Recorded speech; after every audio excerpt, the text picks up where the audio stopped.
Bonjour, nous sommes le mercredi 4 février 2026 et le sujet est les publicités autour d'un pendentif, un collier avec intelligence artificielle. Friend.com. Ce collier IA veut devenir votre meilleur ami. Ça ressemble un peu à une perle. Si c'était en verre, ce serait comme une green lanterne. Un ami intelligence artificielle toujours sur vous qui écoute vos conversations et vous apporte une présence permanente.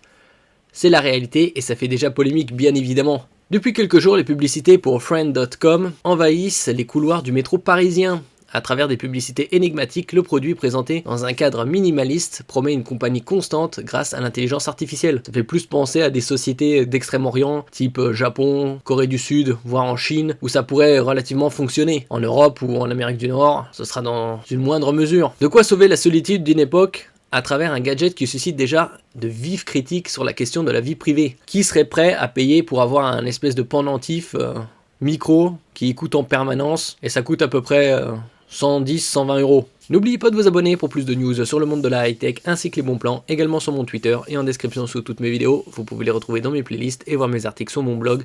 Tous les liens seront en description. N'oubliez pas de mettre un j'aime, un commentaire, de partager et de cliquer sur les liens en dessous de mes vidéos pour soutenir la chaîne. Ici on a les specs, un design aussi minimaliste que les informations fournies par Friend. Comment Friend fonctionne-t-il? Le collier inclut un microphone écoutant en permanence l'environnement de l'utilisateur, ce qui interroge bien entendu sur la confidentialité des données récoltées, d'autant qu'aucun interrupteur physique ne permet de bloquer l'écoute. La société à son origine ne mentionne d'ailleurs presque rien sur le volet technique de son appareil et se contente d'indiquer que son IA est basé sur les modèles Gemini de Google. Côté autonomie, les testeurs américains évoquent 15 heures d'écoute et quelques heures seulement de discussion réelle. L'appareil étant connecté en Bluetooth Low Energy à un iPhone et fonctionne sans abonnement, donc sans eSIM. C'est sur la connexion internet du mobile qu'il repose. Et si nous avons mentionné la possibilité de solliciter le compagnon sans sortir son smartphone de sa poche, ce n'est pas tout à fait vrai. En l'absence de haut-parleur, il faut bel et bien passer par l'iPhone pour lire les réponses du chatbot, ce qui en soi n'a pas grand intérêt, voire aucun même. Comptez enfin 113 euros, 129 $. Actuellement, 1 euro c'est environ 1,20 $. Pour cet appareil censé pouvoir être livré en France avant la fin de l'hiver 2025-2026, c'est-à-dire avant fin mars.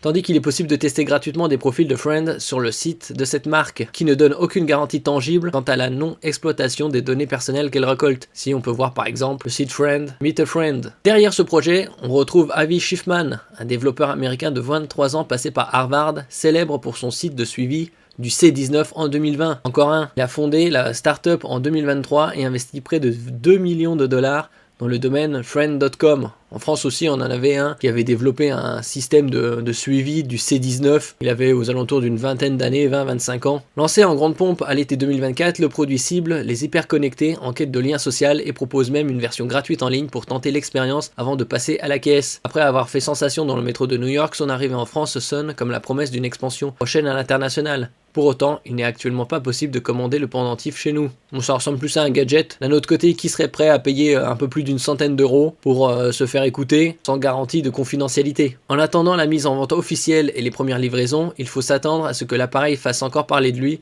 notamment en France et en Europe, où le RGPD pourrait poser de sérieuses problématiques légales. Merci pour votre écoute et à la prochaine.